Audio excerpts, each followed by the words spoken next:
Friends, मी तुम्हाला तर खूप दिवसांनी भेटत आहे आणि आज मला खूप भूक लागलेली. सो मी फ्रीजमध्ये बघायला गेली तर माझ्या बहिणीचा आहे ना 13 आणि 14ला लागोपाठ माझ्या बहिणीचा आणि मम्मीचा बड्डे येतो. तर त्याच्यामध्ये खूप सारे चॉकलेट्स जमा झालेली आणि मी आईस्क्रीम पण आणलेलं त्यावेळेस. सो मी 2 चॉकलेट्स घेतले डेअरी मिल्क आणि मी त्याच्यातले चॉकलेट पीस पण खाऊन घेतले आणि थोडंसं पाणी घेतलं. सो ते डबल बॉईल मेथडने मी पहिलं थोडं एका भांड्यात पाणी घेतलं, त्याच्यावर मी बाऊल ठेवला आणि त्या बाऊलमध्ये 2 पॅकेट्स चॉकलेट्स मेल्ट करायला टाकली. त्याच्यामध्ये बटर टाकलं, म्हणजे ते ना मेल्ट होत नव्हतं, त्यामुळे त्याच्यामध्ये दूध टाकलं आणि ह्याला तुम्ही सिझलिंग ब्राउनी बोलू शकता.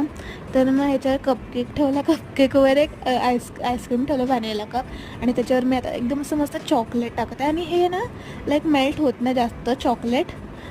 तर मग हे ना खूप सॅटिस्फाईंग